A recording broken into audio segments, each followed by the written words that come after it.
Sebelum ditetapkan sebagai pahlawan nasional oleh pemerintah Indonesia pada 2017, Malahayati telah menjadi sosok legenda dalam masyarakat Aceh. Tak hanya di Aceh, perempuan pejuang itu juga dikenal oleh para sejarawan internasional sebagai Laksamana Laut perempuan pertama di dunia. Berdasarkan hasil studi pustaka, diketahui bahwa Laksamana Kemalahayati merupakan Laksamana perempuan pertama di dunia modern yang juga menjabat sebagai pemimpin 2.000 sampai dengan 3.000 lebih armada Inong Bale, wanita janda. Diplomat, komandan protokol Istana Darut Dunia, kepala badan rahasia kerajaan serta mendapatkan julukan sebagai Guardian of the Aceh Kingdom. Fakta sejarah menunjukkan bahwa negara-negara besar baik di Eropa maupun Amerika Serikat tidak memilikinya. Dalam laporan studi itu, Laksamana Kemalahayati merupakan seorang perempuan agung sangat dihormati dan disegani baik kawan maupun lawan. Sebagai perempuan Aceh, Malahayati memiliki peran yang luar biasa besar di bidang politik dan militer.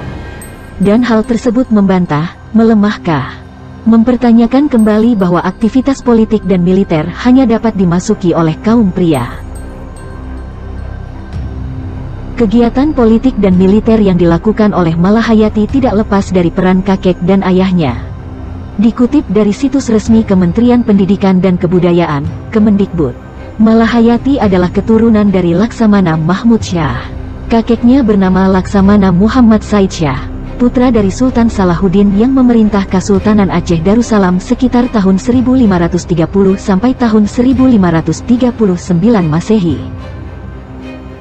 Ayah dan kakek Kemalahayati, nama lengkap Malahayati, merupakan Laksamana Angkatan Laut pada waktu itu. Jiwa dan semangat yang dimiliki ayah dan kakeknya kemudian turun pada kepribadiannya. Di akademi itu pula lah, ia bertemu dengan tuanku Mahmudin bin Said Al-Latif. Mereka kemudian menikah. Perjuangan Malahayati bermula dari peristiwa perang di perairan Selat Malaka melawan penjajah Portugis. Pasukan Kesultanan Aceh dipimpin oleh Sultan Alauddin Riayat Shah Al-Mukamil yang dibantu dua orang Laksamana, salah satunya Laksamana tuanku Mahmudin bin Said Al-Latif. Pertempuran yang berlangsung sengit tersebut dimenangkan oleh pasukan Kesultanan Aceh. Namun, suami Malahayati itu tewas dalam pertempuran tersebut. Perempuan tangguh ini memimpin 2.000 orang pasukan Inong Bale, janda-janda pahlawan yang tewas, berperang melawan kapal-kapal dan benteng-benteng Belanda tanggal 11 September tahun 1599. Pada peperangan itu ia berhasil membunuh Cornelis de Houtman dalam pertempuran 1 lawan 1 di geladak kapal. Berkat keberaniannya itu ia mendapat gelar Laksamana. Penyerangan ini menggegerkan bangsa Eropa, terutama Belanda, dan ini sekaligus menunjukkan kewajiban Laksamana Kemalahayati. Nama perempuan perkasa ini semakin harum tatkala Mahkamah Amsterdam menjatuhkan hukuman denda kepada Paulus van Caerden sebesar 50.000 gulden yang harus dibayar kepada Aceh. Denda tersebut adalah buntut tindakan van Caerden ketika datang ke Aceh menggunakan 2 kapal, dan menenggelamkan kapal dagang Aceh serta merampas muatannya yang berupa lada.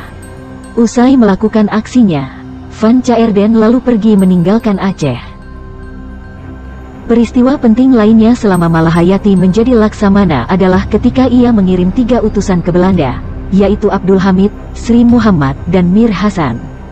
Ketiganya merupakan duta-duta pertama dari sebuah kerajaan di Asia yang berkunjung ke negeri Belanda.